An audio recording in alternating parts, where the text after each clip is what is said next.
Bagaimana ingatan bekerja? Struktur otak masih belum matang untuk menyimpan kenangan pada masa sebelum Anda dilahirkan. Artinya, secara fisiologi, tidak mungkin Anda menyimpan kenangan peristiwa-peristiwa yang terjadi pada masa kanak-kanak dan mengingatnya sampai dewasa. Setiap ingatan tentang masa tersebut adalah ilusi atau kenangan palsu. Sebuah kenangan yang ditambal sulam dari pengalaman atau pengetahuan lain Anda dapatkan pada masa sesudahnya. Jadi, bagaimana ingatan bekerja? Fungsi otak. Otak merupakan tempat menerima dan menyimpan, mengenali informasi. Artinya, otak adalah pusat ingatan manusia. Di dalam otak tersimpan berbagai macam informasi dan ingatan. Selama otak dalam keadaan sehat, maka Anda selalu melakukan proses mengingat. Otak tidak bekerja sendirian dalam proses mengingat. Ia perlu bekerja sama dengan organ lain, termasuk panca indera, menerima informasi kemudian mengantarkannya ke dalam otak untuk diolah dan disimpan. Kemudian pada saat-saat tertentu, bila dibutuhkan, otak dapat mengeluarkan informasi tersebut sebagai bentuk mengenali. Memang, otak merupakan organ yang sangat vital. Banyaknya fungsi otak membuat mampu bekerja untuk melakukan koordinasi dengan organ-organ lainnya pada tubuh manusia, termasuk fungsi kognitif, serta fungsi mengingat. Anda bisa menggunakan otak untuk mengingat sesuatu yang kompleks, bahkan visual. Otak bertugas menyimpan ingatan yang Anda anggap penting, baik untuk jangka panjang atau jangka pendek. Sebelum menjadi ingatan tetap yang Anda simpan di dalam otak, informasi apapun akan melewati dua tahapan penyimpanan, yaitu dalam hitungan detik, hampir di dalam indera Anda atau sensori memori, lalu singgah di dalam ingatan yang bersifat pendek. Tidak semua informasi yang mampir pada ingatan jangka pendek dapat Anda simpan dalam ingatan jangka panjang. Sejauh ini, ahli neuroscience mempercayai ada dua jalan yang bisa tempuh setiap informasi menuju ingatan jangka panjang Anda.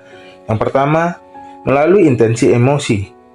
Melalui intensi emosi, jalan ini susah untuk dijamah pengetahuan karena melibatkan emosi.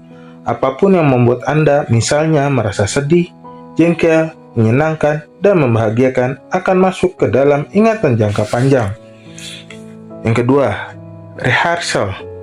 Melalui pengulangan latihan terus-menerus, maka informasi dapat menghuni ingatan jangka panjang manusia.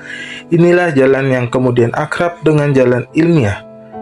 Diteliti terus-menerus untuk menemukan formulasi yang cepat dan tepat dengan memasukkan informasi ke dalam memori jangka panjang Anda.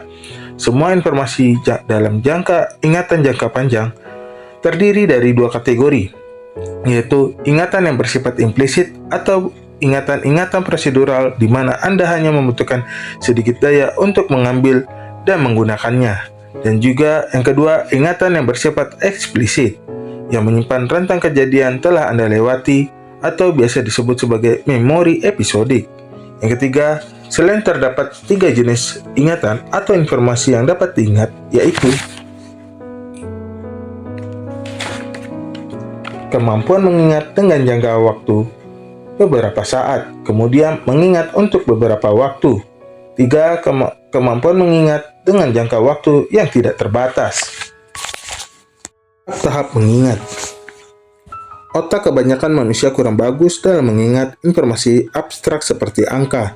Inilah salah satu perbedaan antara kebanyakan orang yang memiliki ingatan normal dengan orang yang memiliki ingatan eidetik atau fotografis. Ingatan memang mempunyai banyak cara untuk memperdaya Anda. Berikut tahap-tahap dalam proses mengingat. Yang pertama, ada encoding. Encoding adalah pemasukan pesan ke dalam ingatan dalam proses ini. Setiap informasi masuk ke dalam ingatan dengan menggunakan dua cara, yaitu informasi didapat dengan tidak sengaja sebagian terlihat pada anak-anak yang meyakini bahwa mereka akan mendapatkan apa yang diinginkan bila mereka menangis dengan keras.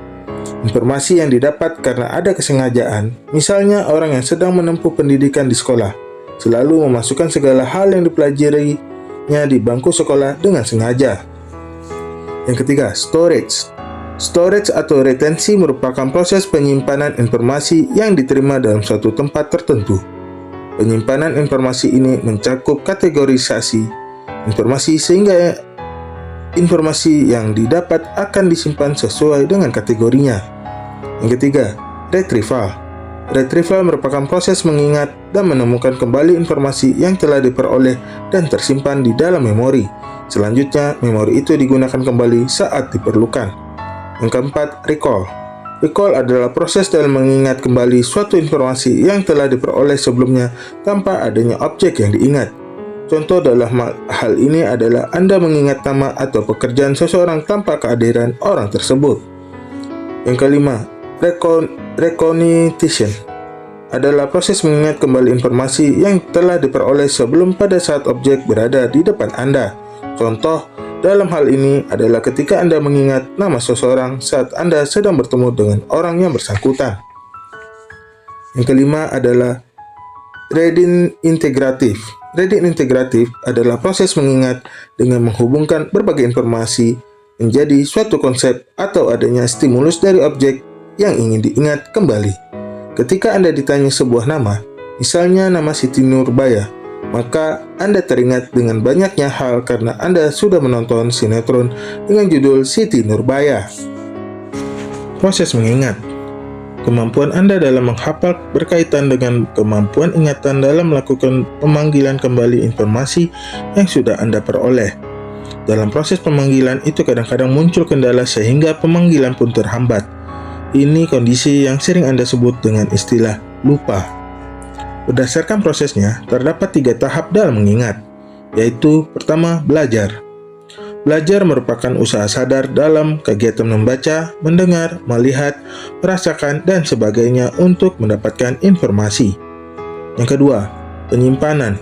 Informasi baru yang diterima oleh ingatan hanya akan disimpan di dalam memori jangka pendek. Yang ketiga, mengingat. Setelah melakukan usaha secara rutin dan persiapan yang mendukung untuk mengingat, maka informasi yang diterima dapat disimpan di dalam memori jangka panjang. Kesimpulan, daya ingat merupakan kemampuan mengingat kembali pengalaman yang telah berlalu atau terlewati yang menyangkut peristiwa yang memiliki arti tertentu dalam kehidupan Anda. Bila Anda memiliki kekuatan daya ingat yang tinggi, maka Anda akan mudah mengambil suatu tindakan yang objektif.